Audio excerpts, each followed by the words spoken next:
Hi, everybody. My name is Dr. Grace Telesco, and I am here with my good friend, Ed Dentzel. So we're going to just roll our little intro tape here for a minute.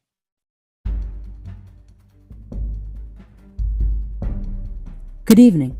I'm Dr. Grace Telesco, and welcome to the Criminal Justice Forum.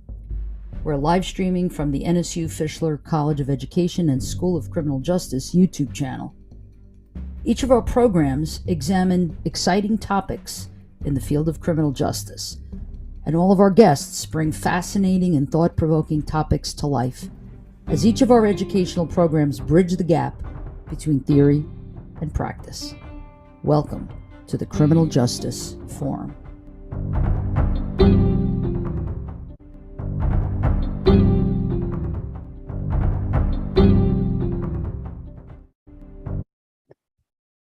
Well, and that's that. I don't want to say that says it all because there's a lot more to say. But anyway, I'm so glad we haven't seen you in a while. We haven't been together in a while. Yeah, we've been involved in a lot of stuff. Layla and Joey and Shannon and Alex and Michaela. All of these are our undergrad students that work with us and with me specifically to do some sociodrama stuff, which is educational theater to educate and train. And we've been like just slammed, and also just finished shooting the Davie Police recruitment video.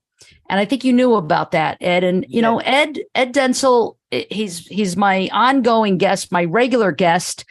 He is the host of the Unfound show, the Unfound podcast. He is he's a filmmaker. He's a journalist. He's an actor. And he is the host of this podcast that meets that airs regularly, every week. Right. And one of the things I love about Ed, besides how dynamic and interesting he is, and how I believe brilliant, he has a no women you go to by China. Excuse me. We have somebody on who needs to mute themselves. Okay. Sorry about that. We have some eager students. Joey, please make sure that doesn't happen again. But anyway, back to Ed and me bragging on him. I know Ed now for a few years, you know. Yeah. And the way this all kind of came to be, him and I and our relationship, and him being a regular guest on this show, the Criminal Justice Forum, is that my dean, Dr. Durham, said to me, this is like now years ago, in the very, very beginning, I had just been hired full-time. And she said, you know, we had somebody who, one of the professors who was doing a live stream, a Facebook live stream. And I think that's actually how we kind of started out, was on Facebook. That's right. But then we switched over to YouTube because some people are not on Facebook. We found out that only old people are actually on Facebook. That our younger generation is really YouTube friendlier. Anyway, she had mentioned to me, do you know anybody? Do you think that you can maybe, you know, get somebody on who, you know, has a great following and is really interesting and dynamic and criminal justice related? And I'm trying to think of how we found each other, but I think it was your assistant reached out to me. That's right. My former assistant, Natasha. Yes. And you were supposed to come originally in person, and then COVID hit. That's right. Right. And then we've been kind of doing this ever since. And we've done it a couple of times in person, twice.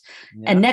And we have to talk offline about having you come back in the fall, if you're into it. Don't tease me, Dr. Telesco. No, I will never tease you. No, I'd love to. I will never tease you. I'll be there. Okay, that's wonderful. We're going to do that in the fall. Great. And if you notice, I actually allowed a lot of my victimology. I'm teaching a victimology class now on ground, on campus, and I invited a lot of my victimology students. So some of them are on Some of them are on right now with us in the Zoom. Okay.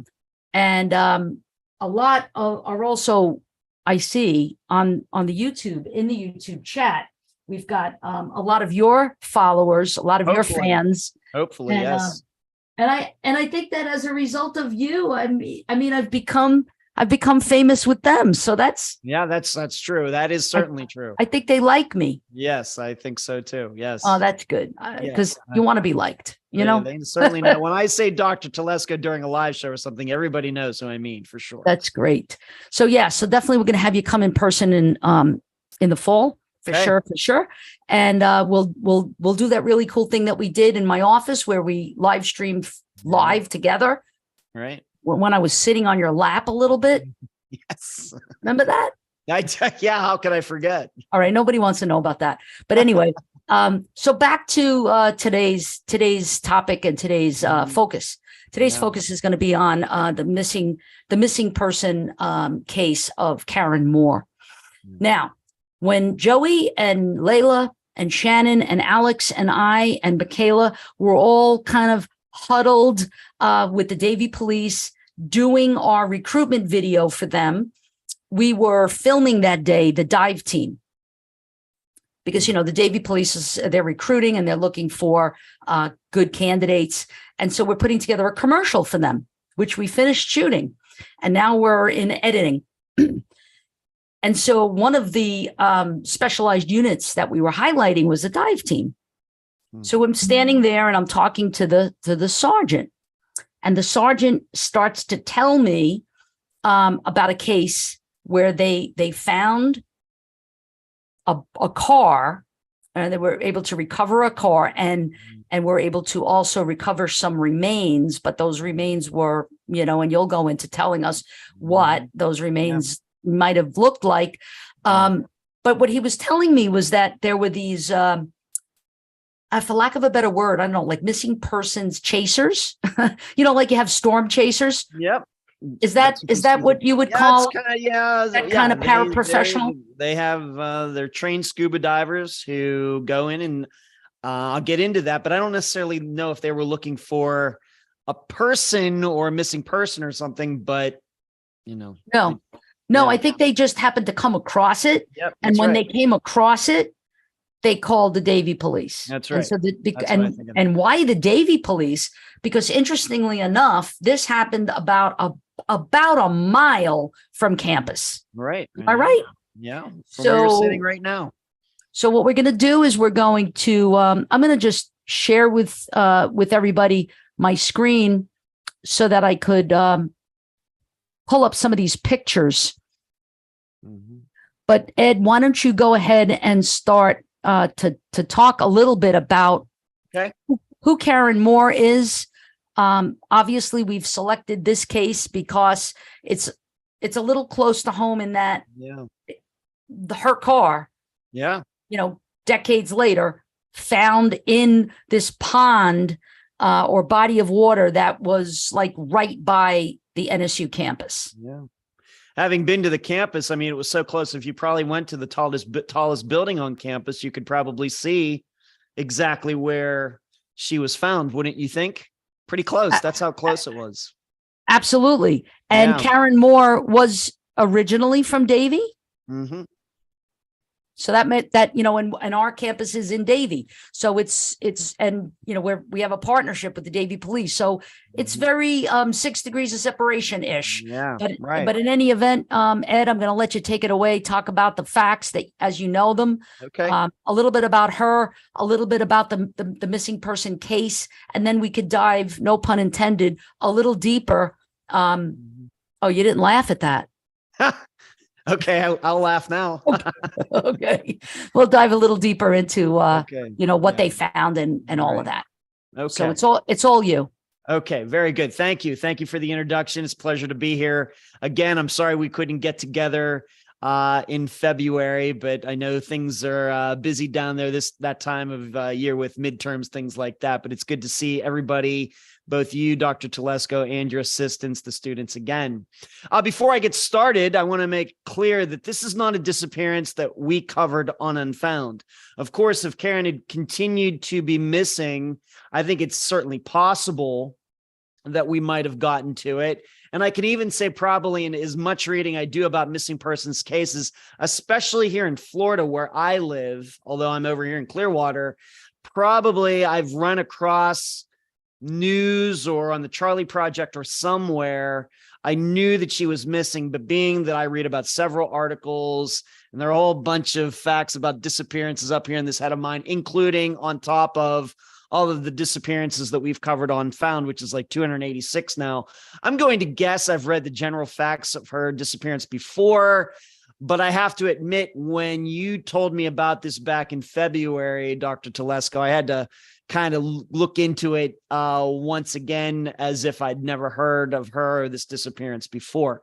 But I just want to make let everybody know that this is not a disappearance we ever covered on Unfound. I've never spoken to anybody in her family. I've never spoken to anybody in the police or anything like that, which is something I might do for an episode of Unfound. Yes. So, and also I just want to interject 1 second, Ed, and that's to say that I literally texted you or called you from our shoot where we were shooting the segment on the dive team. And as soon as the sergeant gave me this information, I immediately got on the phone with you. Do you remember that? Right, I do. I absolutely remember like it was yesterday. In fact, I was just looking at those texts in preparation for our show this evening. Yes. Right. So yes, this happened back in February. And what we're going to be showing you through the technology of Zoom, we're going to show you some maps, and we're going to show you the car as it was being pulled out of the water that day. We're going to talk about a little bit about the dive team and the channel Depths. I want to give them credit to them. Depths of History channel on YouTube.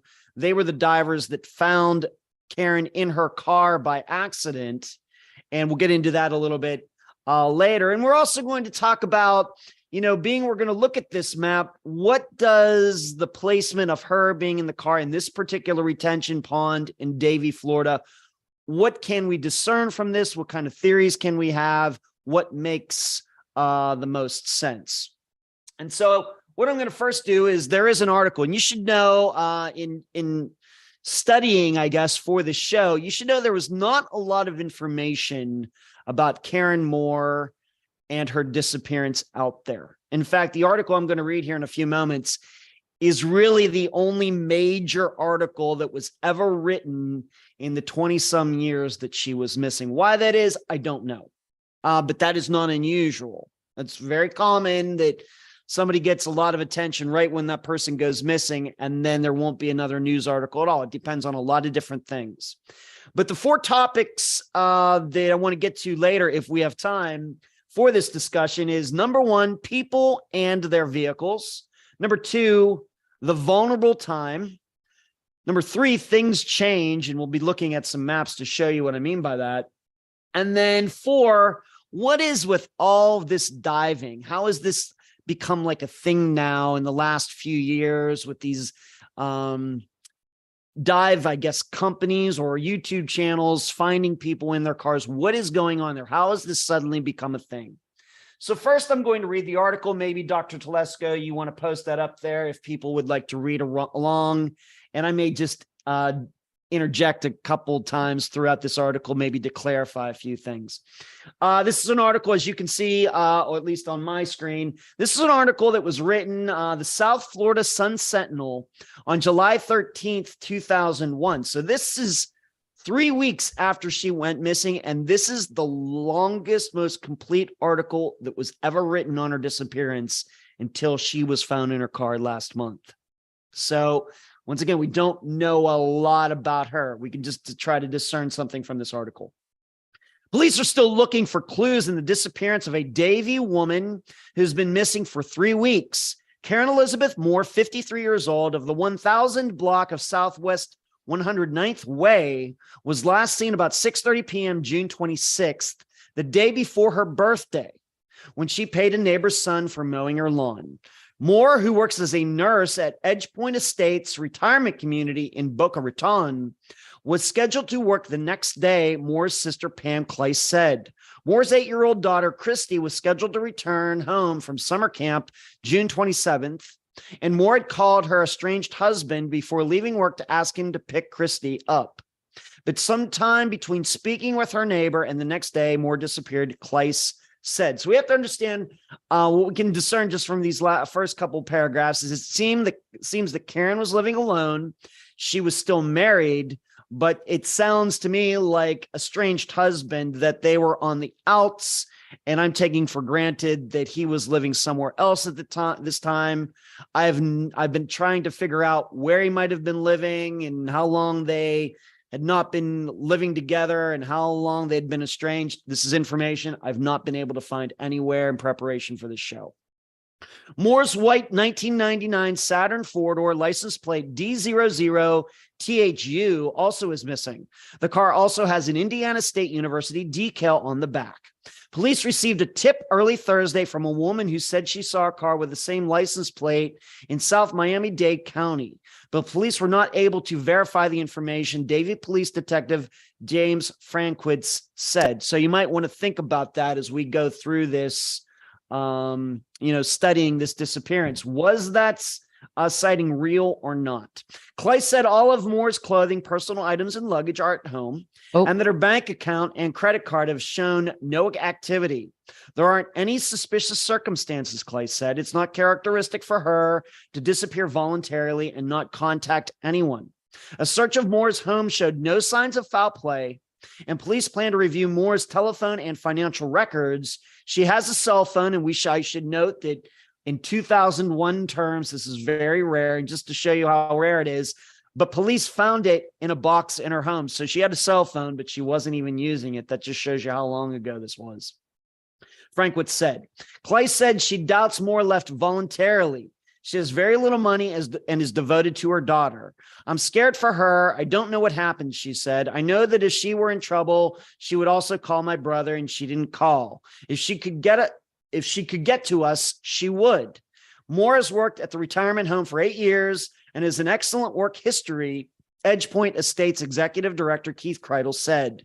She's the kind of person who would call if anything was going to interfere with her work, Kreidel said. Her daughter was her whole life. It's very distressing.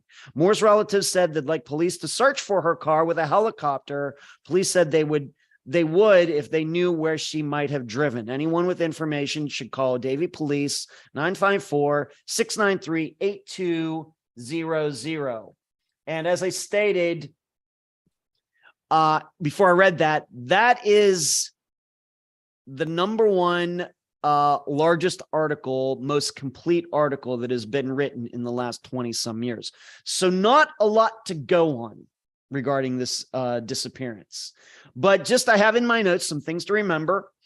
Cell phone's not a huge thing yet. In fact, Karen had one. She wasn't even using it. Who knows? It might have been one of those old Nokia phones. I don't know. But video cameras, not as plentiful as they are now. And in fact, 20 some years ago, if there were any video cameras, probably still VHS, still not maybe moving to the, what would it be? Video format, MP4, MA4, whatever it would be today.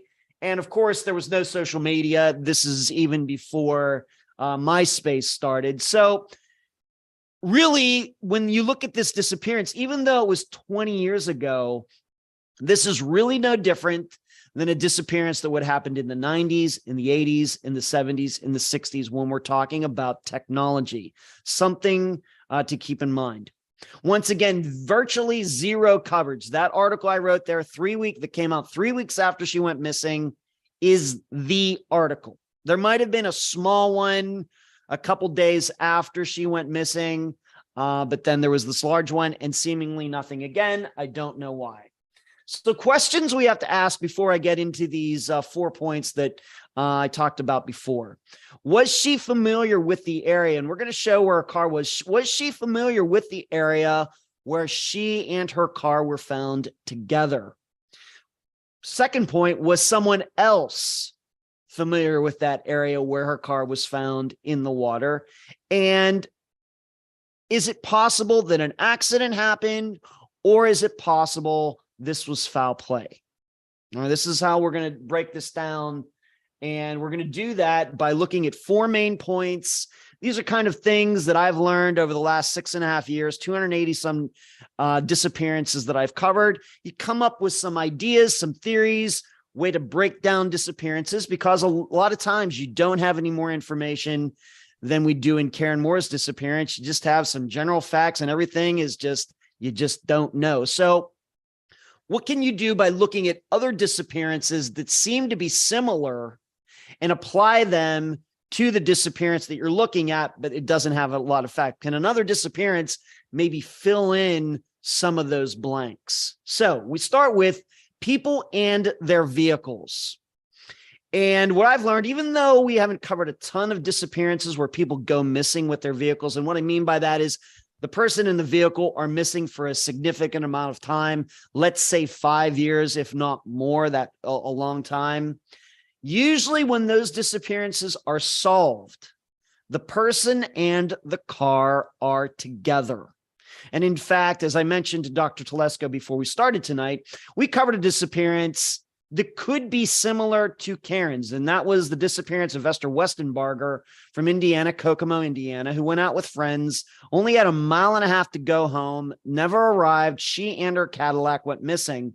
It took 10 years to figure out that she and her car ended up in a retention pond about 1/4 mile to 1/2 mile from her house. That retention pond had never been searched. And we really don't have time to get into the specifics of why that is, but we might have even talked about that on a prior Dr. Telesco show. But in some ways, though, Karen's is certainly different. When we look at the map, I'll be able to talk about that. So this is usually the situation. Person and car go missing. Neither is found for a long time. But when the car is found, the person is usually in water, although it could be on land, but those situations are rare as well.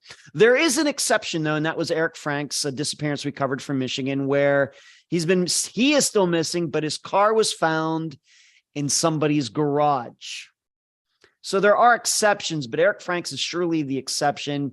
Esther Westenbarger's is more the rule when you want to start thinking about disappearances with people and their cars. So it seems, at least on the surface, that Karen Moore's disappearance is very much in the vein of this type of disappearance. That doesn't mean it was an accident. That doesn't mean it was foul play. All it says is it's a very common type of disappearance when people in their cars go missing. So why is this? Well, cars are harder to hide than the public thinks. And things that have been created in Hollywood, like car crushers and parting out are just that. Hollywood are just that. We have to keep that in mind. I'm not saying it's never happened. Somebody goes missing and the car and the person get crushed in a junkyard. But the way I cover disappearances tells me that is very, very rare. So moving on, though, to point number 2. So as I've said often the last couple of years, disappearances are about people. They are not about circumstances. We learn more about disappearances by studying the people than the circumstances. The circumstances only help us solve the disappearance. Whereas all of us, every one of us, myself included, given how the choices that we make in our lives, do we have addictions? Are we employed, unemployed? Are we in a relationship? Anything like that, that factors a lot into whether we will disappear or not. It's never zero. And in fact, some of the choices we may make on our lives make it much more likely that we will disappear. But in the end, disappearances are about people. So what do we know about Karen? Unfortunately, we don't know a lot. That isn't to say that any information has been withheld, but there just hasn't been a lot written about her, even in these articles. But what do we know?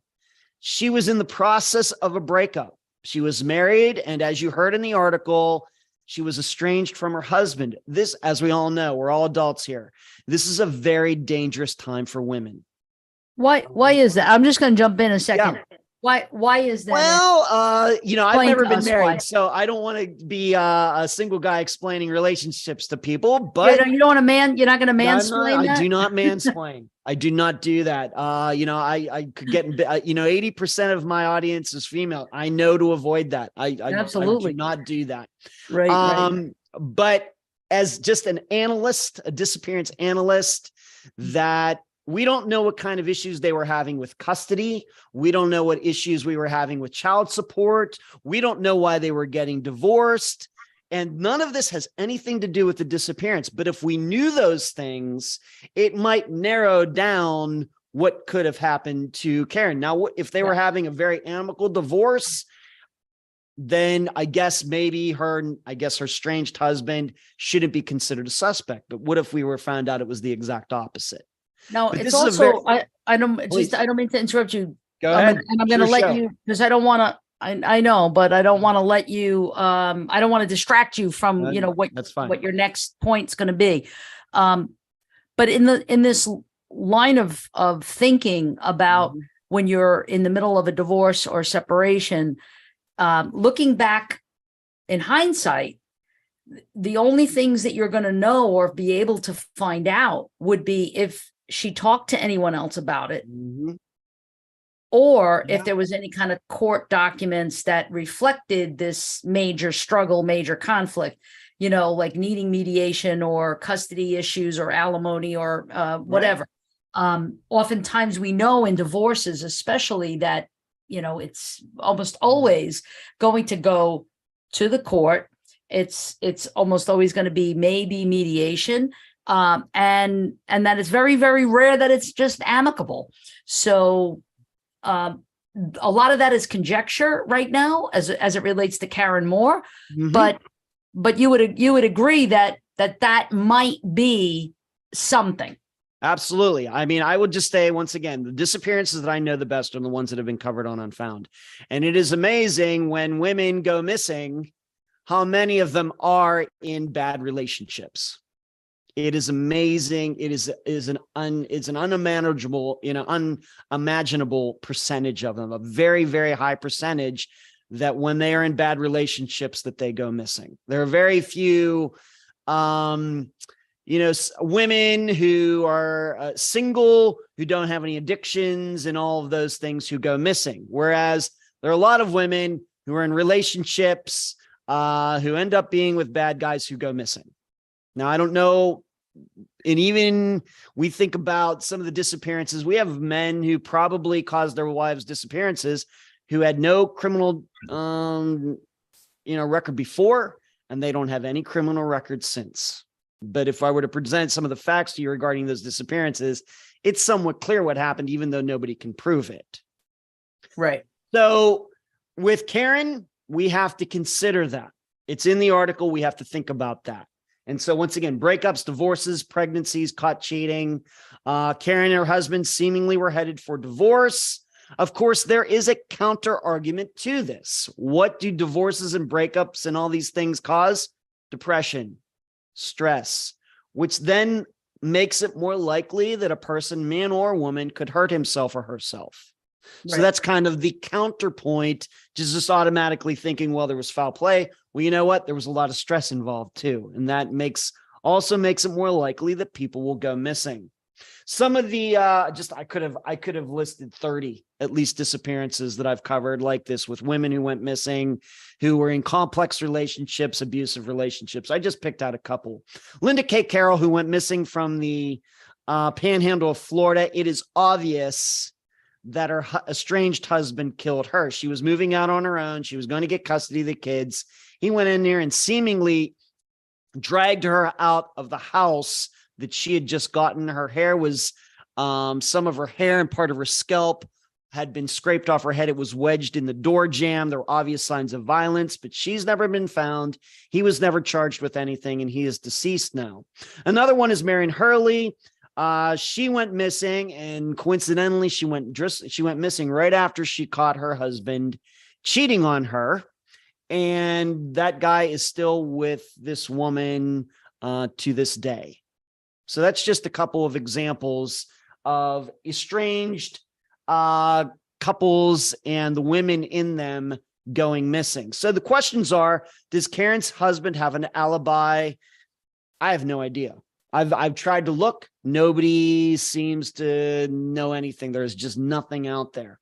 How did he react? How did the husband react to her going missing? We don't know. Once again, I've tried to look into this. No idea. Although I did not find anything really that stands out about him from a criminal record point of view. But like I said before, that really doesn't mean much. And of course, the daughter was old enough to really understand, life. If she'd have been 3 or 4, then that gets a little more complex, but she would certainly be old enough to remember that day. And has anybody ever asked her, what does she remember about it? Did her father pick her up? Was he late? Was he early? Did somebody else pick her up instead? How did her father react? These are things we don't know. I'm not trying to be suspicious about it, but this would certainly help us understand this disappearance better. So moving on to point number 3, things change. And maybe that's where we want to put those pictures up on the screen now. So I want to show you how that location where her car was found has changed. There she is. There is Karen, and that is her car. I do not believe it was upside down in the water. That is just the easiest way to pull a car out of the water. So that's where we're looking at that. I'm going to just interject one second here. Go ahead.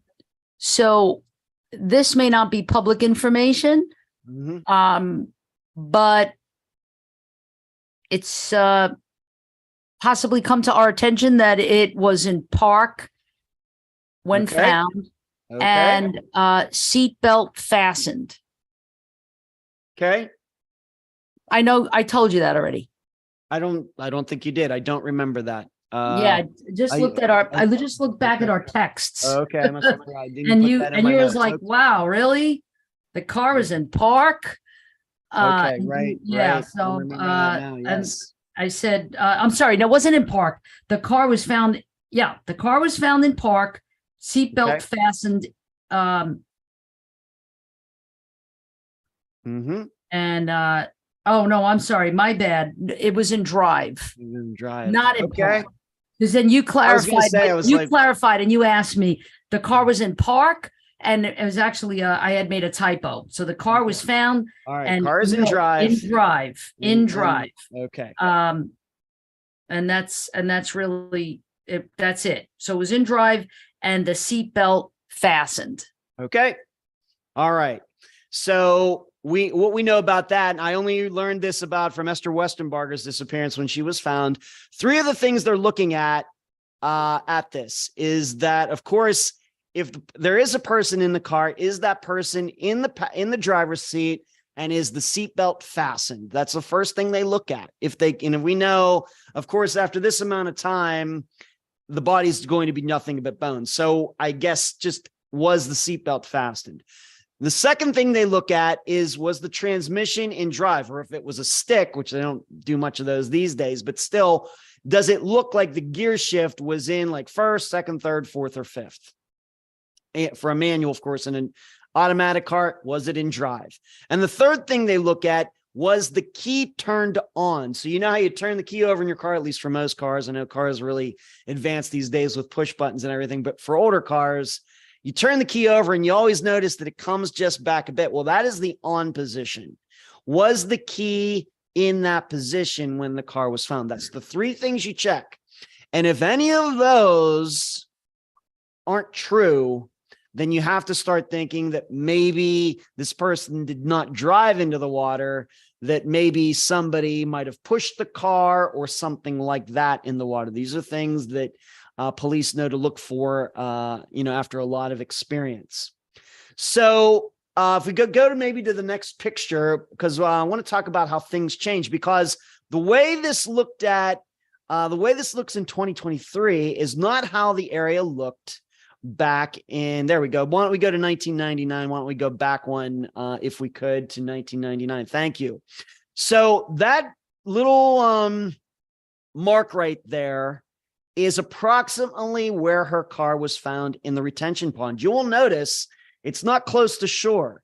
You also will not notice it is not near a major road. You see that major road, but of course, somebody on that major road is not going to swerve off and go into that retention pond by accident, which is usually more likely what happens in disappearances like this, where somebody has a heart attack or falls asleep or avoids an animal or something and flies off the road into a body of water, can't get out of the car sinks, the person dies inside the car. It's a very common scenario for when people go missing with their cars. What we know is that did not happen with Karen Moore's disappearance. Why? Because as you can see, it's not next to right next to a major street.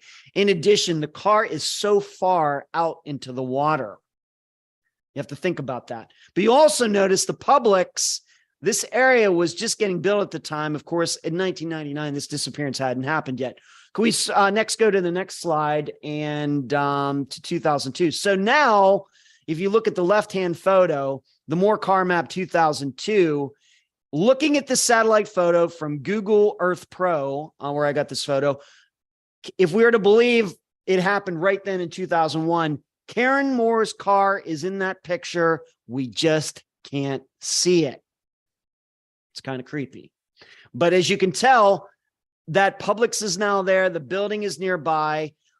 All of that work got done after she went into the water, and still nobody figured out that her car was just offshore. Now I'm estimating here, I'm going to say that's probably about 50 feet offshore, something like that, in both directions, from one, the shore to the right and the shore to the bottom. About 50 feet from either place. You had a bunch of people putting up those buildings, moving dirt, everything else, and still her car was not seen. That is how close they were to maybe solving this back at the time. Now, as you can see, moving over to the right photo, that was a much more recent picture. You can see how it's even changed more. You have a lot greener, and that is how it is how it looks today. So things change. And just because construction is going on does not mean people are going to find a car with a missing person in it. In fact, we might go back and look at that 2002 photo and think, well, all that dirt's being brought in and everything else. That might have assisted in Karen and her car not being found, because all the runoff, more dirt's going into that retention pond. The car's sitting on the bottom of the retention pond, and all it's doing is getting filled up with dirt. And in fact, when those divers from Depths of History, that channel, went in there, they said there was like the car was sitting in 3 feet of silt, to the point where the young man who went down there to try to read the license plate couldn't even get to it. It was so buried. But he kind of knew, you could see the logo of the car. And from that, they were able to determine, start looking at NamUs or whatever they did to figure out, this might be Karen Moore's car and she may be in it. So, so we have those maps with those markers. Why don't we also go back and show where she lived at the time and where this location is? There you go. Thank you. So there you see Southwest 109th Way right there, on the left side of the screen is where she lived. And on the down there, you follow the blue line. That is where she and her car were found. And what we don't know, because there's not a lot of information, did she normally go on that street? Was there something else, another building there, another store or something right on the edge of that retention pond that she used to go to? Once again, in trying to figure all this out, I've not been able to find anything, but certainly where she lived, where this location is certainly close. Now, I've had we've had one disappearance, Ronald McNutt, kind of a different situation. He went missing. Well, even though the remains have not been identified in his truck, but we believe it's him. A wildfire went through Northern California, and after it did, it exposed a truck. It was his. Remains were found in it, but the bones were so badly burned they were not able to get any DNA. But it's believed to be him. This is what I mean by things change. Construction changes the way a retention pond looked between 2001 and today. And just with this disappearance with Ronald McNutt, seemingly he went off this road all by himself, that it was all green and wooded and everything. It couldn't be seen. And then a wildfire goes by and everything is very stark. It looks like the landscape of the moon. And there he was, I believe, in his truck. And that's a disappearance that we covered. So, and he went missing after dropping off his grandchild. Now, the big question is, how was the car not seen during the construction? Probably because it was too far out. And they just, of course, weren't looking for it. And we're very lucky that the construction just didn't cover it totally up. We're lucky it was only 3 feet of silt. What if it would have been twice that, 6 feet of silt? The car might have never been found at all. Never been found at all. So moving on to the final topic, and then we can have our discussion, Dr. Telesco. Of course, you can free to jump in at any time. What is it about all this diving? It seems like it's come on even after I started Unfound, where we now have these people who are licensed divers. They're going around, at least in the United States, just taking chances, going into bodies of water, and who knows what they were going to find. And in fact, the original Adventures with Purpose, the guy that started it, missing persons was not even on his mind when he started it. He just happened upon it because he ended up finding a car with remains in it. And he thought, wow, this is pretty spectacular here. And so they ended up devoting everything on their YouTube channel to that. And they did have gone about finding quite a few people. Well, of course, a lot of other divers have caught on. Very popular YouTube channels, lots of views, lots of ads playing. That is why it has become a thing here in the 21st century, and really not just in the 21st century, but really just within the last 5 years. If you're wondering, why is this suddenly a thing? Well, we've always had scuba divers and we've always had maps and everything else. Well, there is now a way to monetize it. It's not now just volunteers on weekends for a couple hours, finding time between the regular jobs and their families and everything else, going out. There are now people who are finding ways to finance this through, of course, TV series, YouTube, and ads and everything else. They're financing the ability to go and do this. This is something that did not exist before because YouTube didn't exist, Facebook didn't exist, and everything else. This is why it is happening. But in this situation with Karen Moore, it's a little different because Depths of History, that channel, they didn't go there. I think they were looking for missing people, but I don't think they were intending to find her. In fact, if you watch that entire video where they do find Karen and her car, they were actually looking for something else and happened upon her. And what's the big difference with Karen Moore is usually the way this works is they find out a person went missing in his or her car, and they look at the route that this person would have been driving. Are there any bodies of water nearby? Did this person have to drive on a bridge over a river? Did the road go right by a lake that's fairly deep or something? And so they pick those areas out and they go to those areas and they dive in there, seeing what they can find. And that is how they go about finding these cars. Of course, we only hear about the times they are successful. The fact is they're probably unsuccessful quite a bit. They just don't show that on video, which is fine. But this is not exactly what happened here. I don't think anybody logically could have predicted that Karen Moore and her vehicle would be in this retention pond. Why? Because it's not next to a major road, mainly. That's why it was just luck. There's no logical way you would come to that. Whereas a lot of these times when these diving teams do it, there is a process that they're going through before they ever get out there and put on the scuba equipment. They have places they know they want to look. These are the best chances of finding this person. That was not going on here with Karen Moore, which makes this kind of disappearance being solved this way very, very unique. But it should be clear on something, though. Divers get just as confused as everybody else if a car isn't found on the direct route. Okay, so if, for example, Adventures with Purpose or any other company goes out and they look at these different places, these different bodies of water, and they don't find anything, they're just as confused as everybody else. And in fact, that has happened with a disappearance from New York that I covered, where it is believed that this woman and her vehicle ended up in a body of water. But a group went up there, looked at a variety of bodies of water between where she was working and her home, found nothing. So it's not a foolproof way, but it's certainly bringing some disappearances to a close. Now, and we're going to, of course, I'm just about done here with the points. However, what has the side effect of this been? Maybe not with Karen Moore's, but with a lot of these other disappearances that are like Karen Moore's, is that the side effect is this is exposing what police haven't done. All right. This is unavoidable. This is not rocket science, what these scuba companies, these channels are doing. They're just looking at a map like anybody else. Okay, she was going from point A to point B. These are the bodies of water near the road. Let's go take a look at them and see what happened. It's clear in all of these situations where Adventures with Purpose, Depths of History, Chaos Divers, all of these groups, that they just did the work that the police did not do at the time.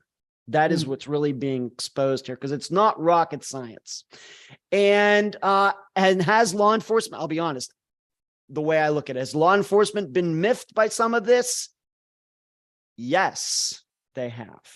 Okay. And granted, maybe some of the divers themselves are to blame for that as well. They're a little maybe too egotistical.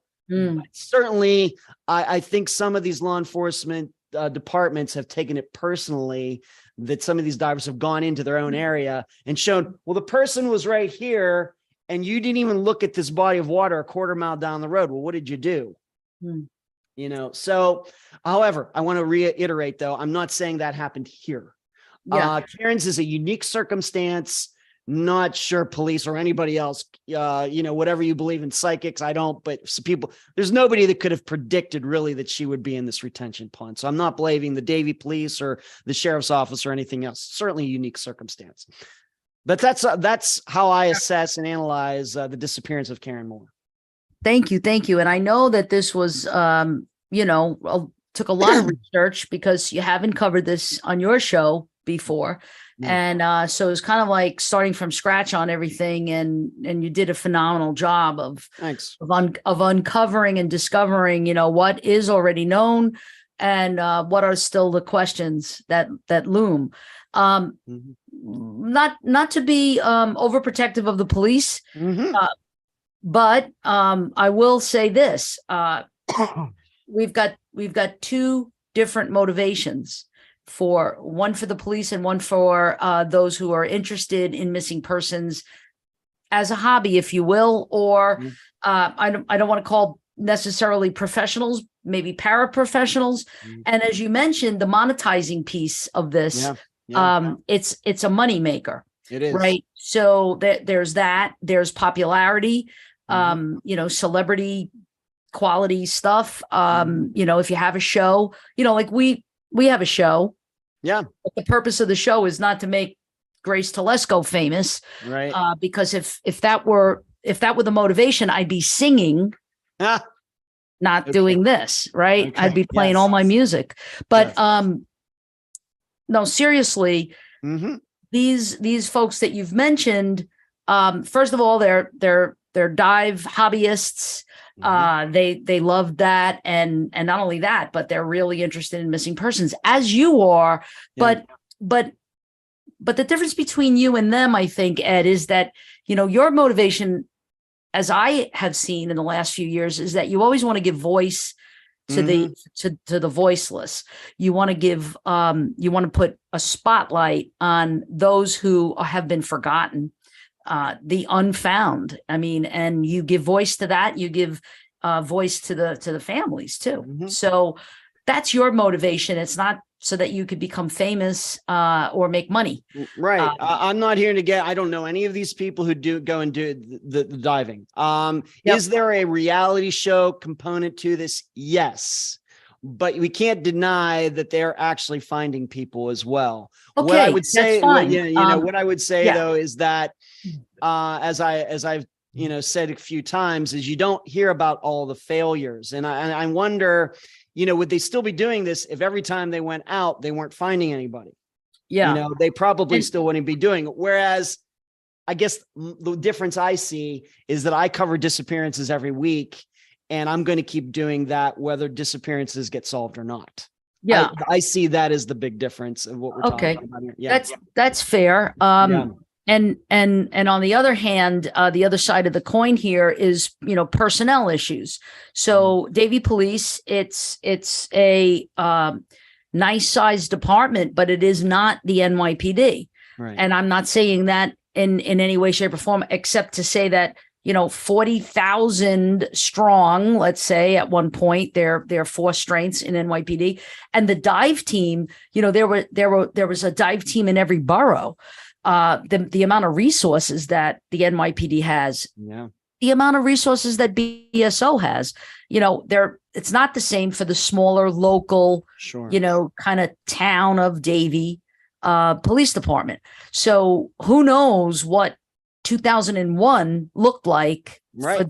And I'm going to find this out. And the next time we have a show, I'll let you know, and I'll let our viewers know too.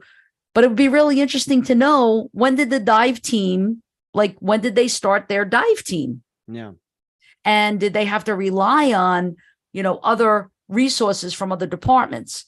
So I'm not making an excuse for it. I'm just saying that these are the facts. And, when someone who's doing this as a hobby and for other reasons might have, a little bit more time, a little bit more resources.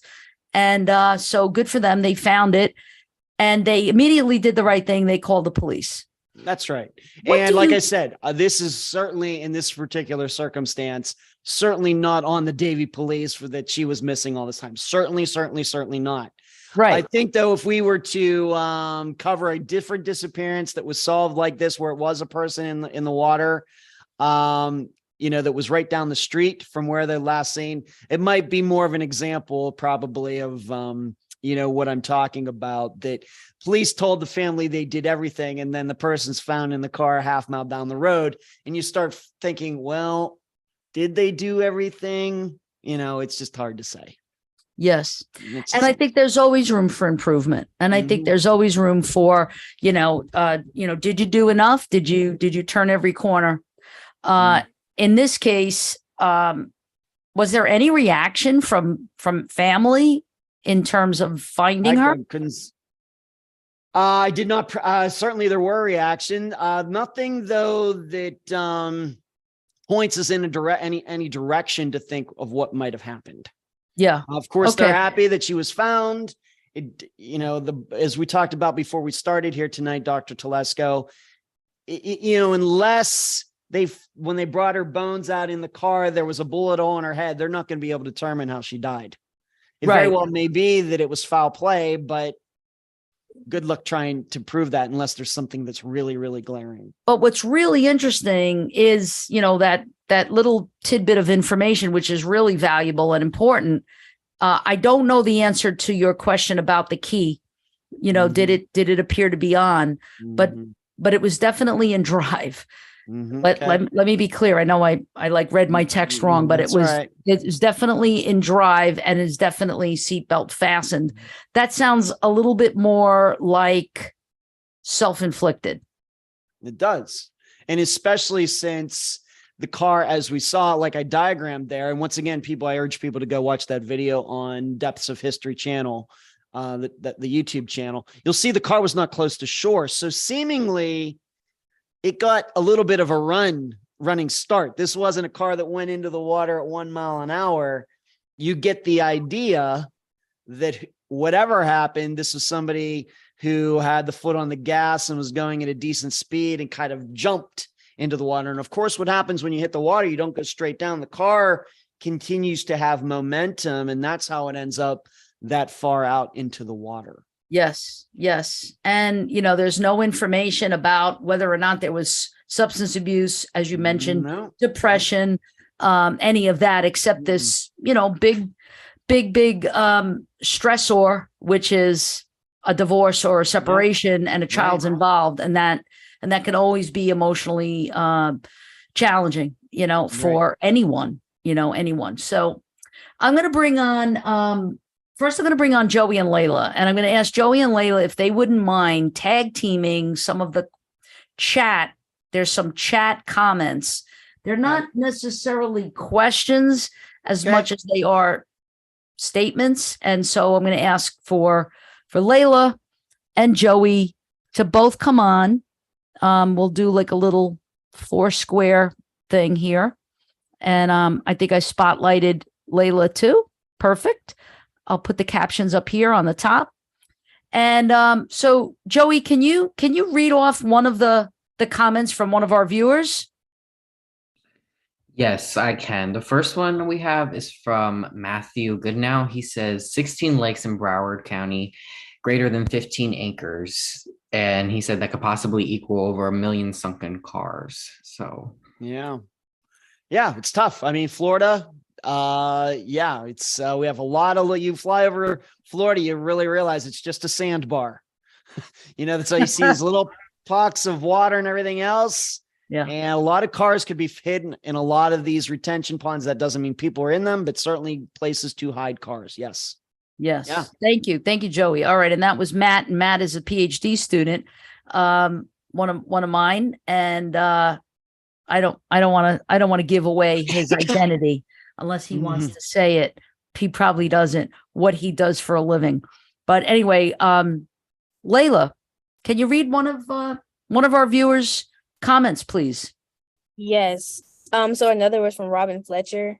They said, is there enough runaway for Karen to have gained speed and run into the water to the distance she was found, given the resistance of water? In other words, does the math appear to work out? Yeah, I tried to look at that. And once again, I used Google Earth View to look at the satellite. Unfortunately, we do not have Google Street View because Street View did not start until Google started, which was many years later. So we don't know exactly what the Street View was at that time of her disappearance in that parking lot or any of that area in 2001. All we have are satellite views, which are, of course, done by the U.S. government or weather satellites, something like that. Certainly, you looking at it in 2023 terms, certainly from a pavement and building point of view, yes. But from a foliage, trees, bushes around the retention pond standpoint, hard to say. Yeah. I just think it's so fascinating that our two amazing students here. One, Layla, is a CJ major. Of course, Joey is an accountant, and he's going to be graduating in May. Boo-hoo. Very sad about Joey leaving us. But they probably can't even remember when Google didn't exist. That's right. Right. It's so not fair. It's so not fair. Okay. So Joey, can you read another one, please? Yes, one we have from Sarah. She says she is a forensic investigator and she's part of a underwater recovery team in the west side of Florida. And she says there is a lot that goes into the LE portion of diving that is unknown to the public. And there's a huge lack of funding and resources despite being in a water environment like Florida. Wow. So I was right on. I believe it.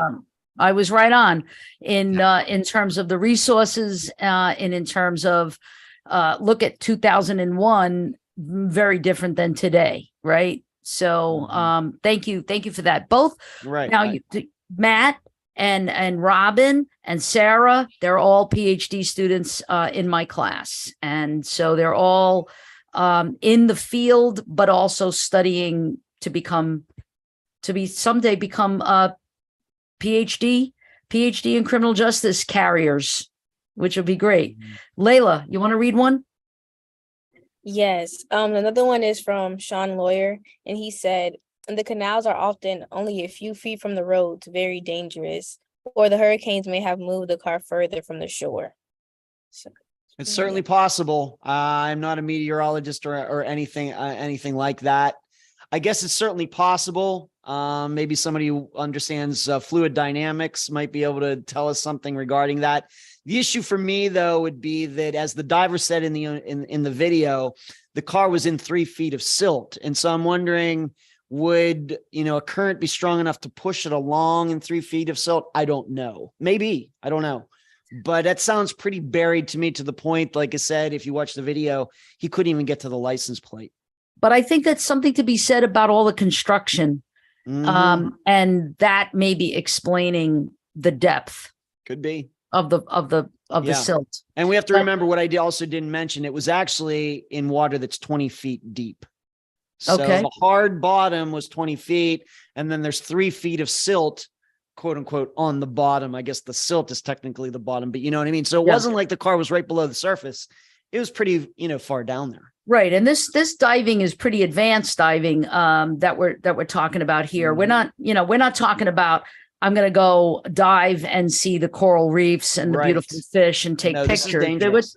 We're talking about like zero visibility. That's zero. Right. It's very dangerous. Where you can't even see your hand in front of your mask. Now, I was a diver, not for the police department, but I was trained by the captain, the commanding officer of the dive team of NYPD, Bob Hayes. And so, I mean, I had advanced certification only. And diving up in New York was like not fun, like not fun, not. You did it because you wanted to keep your skills, but visibility was maybe 3 feet on a good day. I don't know what it's like there now, but all I know is that I can't go in the pool unless it's 90 degrees. So those days are gone. But Joey, was it Joey's turn or Layla's turn to read? I think it's Joey's turn. Go ahead, Joey. So Margot sort of, we already touched on this, but she was just asking how much of a hurricane could have trajected the trajectory of the discovery. And we already said, that definitely could have affected it. Another comment we have, I'm just trying to read some from other people. Okay. Somebody asked if it could have been substance abuse that played a role or emotional distress that we must take into account. But again, we don't know a lot about Karen. We don't. So it's hard to say. Oh, so now Joey's asking the questions and answering them. How do you like that? I agree. See? Joey, I agree. He's ready to graduate. There you go. All right. All right, Layla. Joey, I'll send you this microphone. Yeah, there you go. Yeah. Layla? Another one kind of just, I think it's kind of a statement. One said the husband did it. But also we have Kathy who asks, she said it's much more likely that it was an accident. She may have been in a hurry. We don't know what time of day she went missing. So statement as well. We don't know. You're right. Yeah. This was during the summer, so I'm going to think that it was most likely the light out when this happened, but maybe not. Okay. We don't know if Karen even knew. We don't know if she knew about this retention pond. Obviously, it wasn't right next to the street. And I know even for myself as a Florida resident, there are streets that I stick to, and there could be a huge retention pond a block away, and I wouldn't even know about it. I mean, I tell you what, it depends on the road and what the road looked like at the time as well. Yeah. There's a road in Davie where we were shooting. When I say shooting, everybody, I don't mean shooting guns. I mean, because we weren't doing that. I want to make it clear that we weren't. No, we were shooting a film, a small film, a recruitment commercial, a video. And we were one of our locations was a ranch in Davie, Barbie Ranch.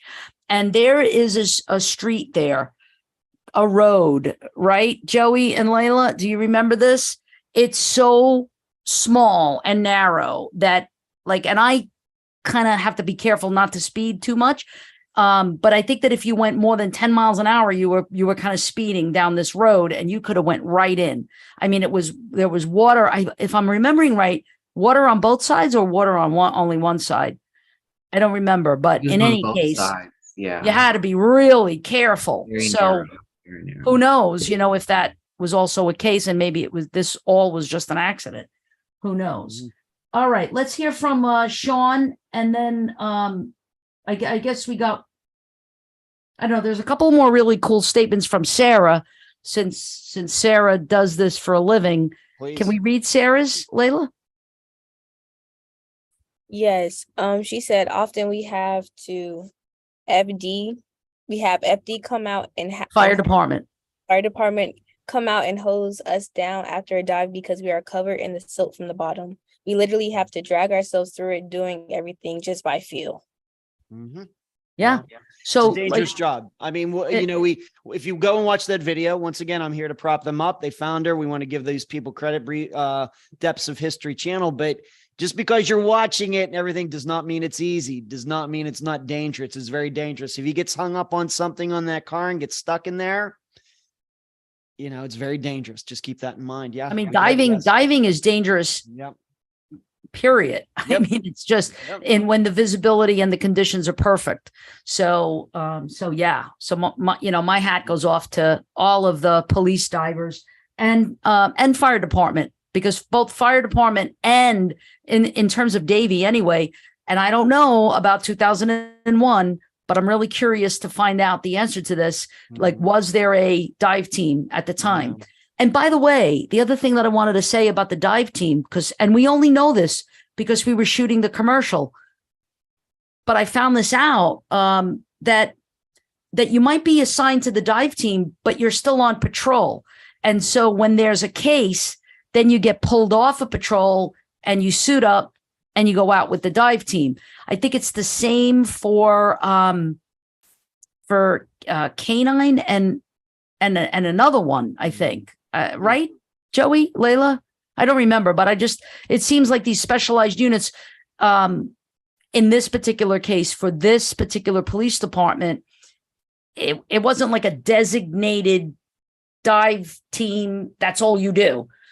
There was you had to wear a couple of hats. Am I right? Think so.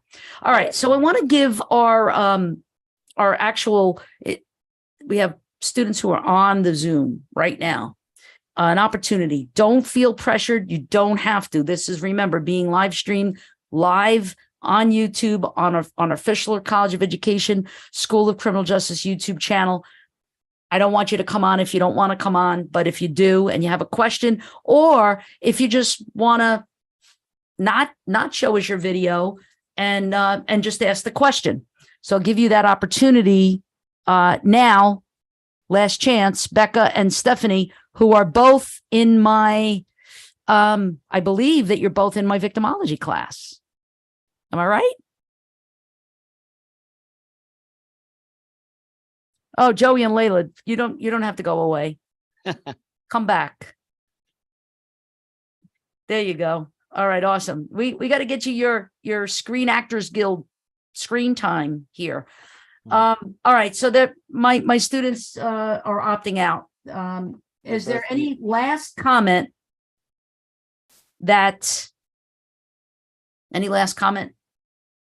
Layla, Joey, from the chat that you want to say? I saw your student Stephanie just said something in the chat, but it's not a question. She just No, she just said you are right, and I don't know what I'm right about. I'm right about a lot of things, but one of the things I'm probably right about in this case is that they're in my victimology class at the undergrad level. We have undergrad program, we have master's program, and we have the PhD in criminal justice. So let's grab one more chat comment from YouTube, and then we'll go to Ed for last chance and shameless plugs, and we'll shameless plug as well. Sounds good. Okay.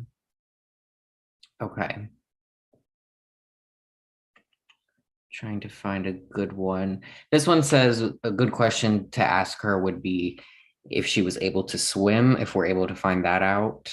I don't know if we know that. Yeah. No, I don't know. You can watch a lot of videos on YouTube these days. Of course, YouTube didn't exist back then, about what you're supposed to do if you are in a car that goes into the water, how to get out of it. And some people say have a hammer in your car or something like that for that exact occasion, but you can watch that. But 99.99% of drivers out there have not watched those videos. And so if a person does have that happen by accident, the odds of that person dying are very high, no matter if they can swim or not. Yeah. All right. Well, Thank you so much, Ed. Thank you, Layla and Joey. I'll have you come back for some shameless plugs in a minute, but if you don't mind, we're gonna just totally spotlight Ed now, and I'm gonna ask Ed to just take it away with any last comments. All right. Well, first, I want to turn it to another subject for just a few seconds. I want to congratulate the Nova Southeastern University basketball team on their championship. Do I know how to kiss butt or what? I need to. You got to kiss butt on something else, but go ahead. Kiss butt on this first. They went undefeated. Did they go undefeated, or did I misread that? But I know they won the Division II. They won the division. That I know. Yeah, they won the big Division II basketball championship. So congratulations. Thank you. Thank you, Ed. Very welcome. All right. Yeah, I had nothing to do with that, but I follow the college on Twitter, and I'd seen that. Thank you. And I do follow Division II basketball because my father went to Slippery Rock University in Pennsylvania, which is also Division II. So, although their basketball team is usually not good enough to get into the playoffs, but awesome. Now you got to talk baseball to me, not basketball. I know. Well, we're not. We're just starting to regular. We'll do that next time. Next time, let's talk baseball. But the other thing that you can congratulate us on is that we are Stewie finalists, the Sociodrama Club Stage for Change. For can somebody please tell me how many years?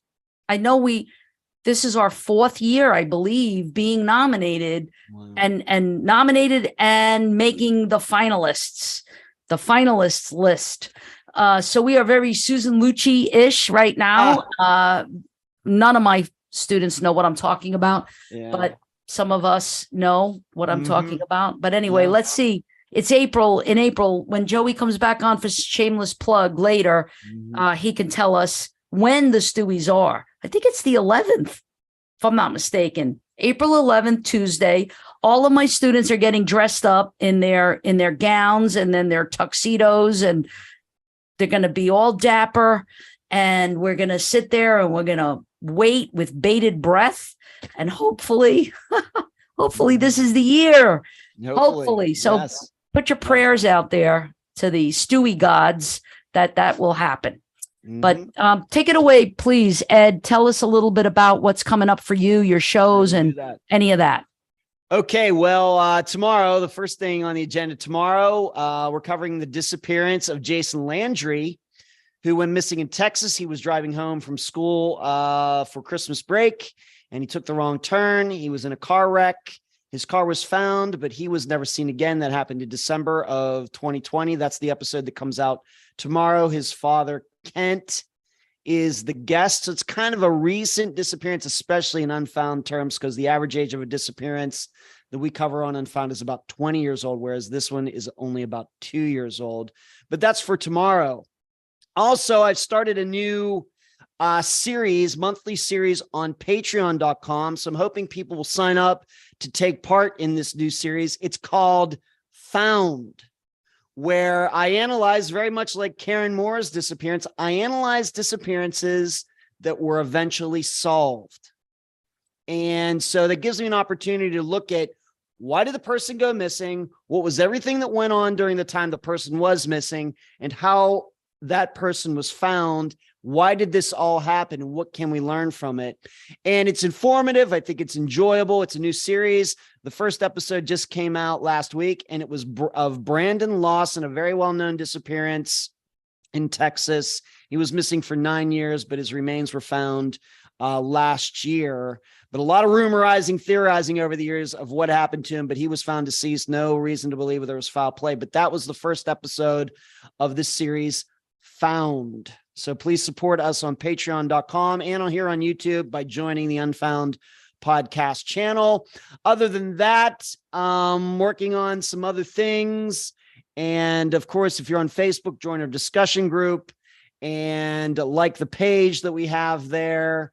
And that's all I got. That's my plug. And find us on iTunes and Spotify and give Unfound a great review. Thank you. Thank you. Thank you. And I saw that really, really cool image with it's your logo. It's Unfound, and then it's is scratched out. That's right, really crossed out. clever. Yeah. So good luck. That's it. Good luck to you on that Thank new you. show. Thank you. Thanks, Ed. We'll don't go away. Okay. Don't go away right I'll be now. right because here. then we'll talk after Okay, after we I'll be end right the here. stream. Okay. Yeah. So thank you everyone for joining us. I know that Joey and Layla are going to come on in a minute and write like whatever they can. If they're free now, they can just pop in. I'll spotlight you. So this way you could tell us what's coming up. We have a few more shows. We have 3 more shows for the season. And we have some really interesting folks that we're thinking about lining up in the future. By the way, I know that Joey and Layla have both met with Sean Lawler, who actually is participating. Hi, Sean. Thank you for joining us and as a participant. And I look forward to meeting with you to talk to you about next fall, the fall season, when we'll have you on. You come highly recommended by Dr. Jekyll. You come highly recommended by Joey and Layla. So I'm really looking forward to meeting with you. So if you're still on, oh, there you are. I just saw you make a comment. So thank you for joining us, Sean. We will be reaching out very, very soon to nail you down for a date in the fall for our fall season. Joey, you want to take it away? Maybe share it with Layla. What's coming up? Yes. So as you said, thank you, Dr. T, first of all, and thank you, Ed, for the show tonight. So we do have the Stewies coming up. That's April 11th. That's at 6 p.m. We're going for undergraduate org of the year. So this is our year, as you said. And then as for shows, we have a show the next day on Wednesday, April 12th, featuring Dr. Vincent Van Hasselt. He's a psychologist. He's going to be talking about police mental health. Now that's a Wednesday, not our usual Thursday night. But the next day, Thursday night, we have another show on April 13th with Sheriff Wayne Ivey. We've had him a couple times. He's going to talk about the law enforcement and the media and how they work together. Yeah. And then interestingly, I'm going to interrupt you a minute, Joey. That week we are so slammed. It's ridiculous because then Friday, the very next day, so we have 2 shows back to back. Then Friday, we take the van, a minivan, and we go all the way to Brevard to see Sheriff Ivey in person and do our field excursion with our undergrad criminal justice students. So we're really excited about that. And that's just, wow. But then in May, our last show for the season, Layla, you want to tell us? Yes, our last show will be an alumni spotlight with Dr. Penny Brown Reynolds. And she is the deputy assistant for the Secretary of Management Operations. So that's going to be very interesting. Yeah, she works for the Biden administration. That's a PhD in criminal justice alum from our college, from our university, who the current administration reached out, recruited her. And I think that's prestigious and says a lot about our school. So that's that. Next season, after that, and we'll make this announcement in May when we are our final show. But next season, we promise you murder, maggots, and more. Remember, she did not disappear. It was a big technical issue. But it's resolved now and we will have her back. So we are going to have Adrienne Brundage next season.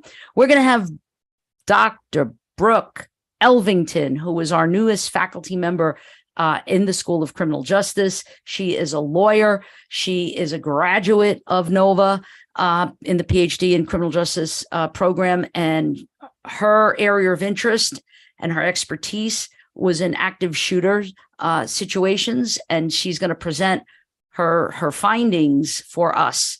And I'm really looking forward to that. And as I mentioned already, Sean Lawler is going to be coming on as well. So we have lots of nice things lined up.